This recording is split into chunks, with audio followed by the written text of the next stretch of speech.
সুপ্রিয় দর্শক শ্রোতা, জেলা পরিচিতির আজকের পর্বে আমরা আলোচনা করব পঞ্চগড় জেলা সম্পর্কে। বাংলাদেশের সর্ব উত্তরের জেলা হচ্ছে পঞ্চগড়। হিমালয়ের পাদদেশে অবস্থিত একটি অনন্য জনপদ।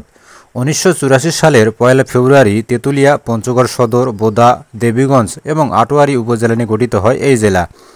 পঞ্চগড় জেলার নামকরণ হয়েছে 5টি প্রাচীন গড়, রাজনগর, মীরগড়, ভিতরগড়, দেবেনগড় এবং হোসেনগড়ের সমন্বয়ে।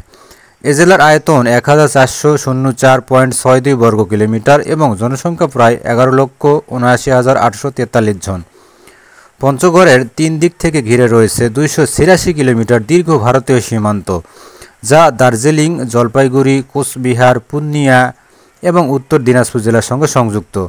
এখানে অসংখ্য নদ নদী প্রবাহিত হয়েছে। এগুলোর মধ্যে অন্যতম হচ্ছে করতোয়া, মহানন্দা, তিস্তা, ডাহুক এবং সাওয়াই সহ 16টি নদ নদী প্রবাহিত হয়েছে, যা এ জেলার কৃষি এবং পরিবেশে গুরুত্বপূর্ণ ভূমিকা পালন করে। পঞ্চগড় জেলা বাংলাদেশের সর্বোচ্চ একটি ভূমি এলাকা। এটি সমুদ্রপৃষ্ঠ থেকে প্রায় 150 ফুট উঁচুতে অবস্থিত। এ জেলার অর্থনীতির প্রধান ভিত্তি হচ্ছে কৃষি এবং চা শিল্প। তেঁতুলিয়ায় 2000 সালে সমতলে চা চাষ শুরু হয় এবং বর্তমানে এখানে 200টিরও বেশি চা বাগান রয়েছে। 2022 সালে প্রধানমন্ত্রী শেখ হাসিনা এই পঞ্চগড়কে দেশের প্রথম ভূমিহীন এবং গৃহহীন মুক্ত জেলা ঘোষণা করেছেন।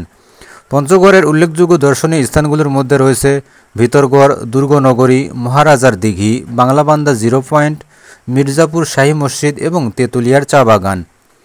এ জেলার লোকসংস্কৃতিতে হুলির গান বিশেষভাবে উল্লেখযোগ্য, যা পালা গানের মতো একটি ঐতিহ্যবাহী সাংস্কৃতিক উপাদান। মোট কথা, পঞ্চগড় একটি প্রকৃতি, ইতিহাস এবং সংস্কৃতির অপূর্ব মিলনস্থল। তাই এমন সুন্দর একটি জেলা উপভোগ করার জন্য অবশ্যই হাতে সময় নিয়ে একদিন বেরিয়ে আসতে পারেন। আজকের এই ভিডিও এ পর্যন্তই। দেখা হবে গাইবান্ধা জেলা নিয়ে। সে পর্যন্ত সকলে ভালো থাকুন, সুস্থ থাকুন। আল্লাহ হাফেজ।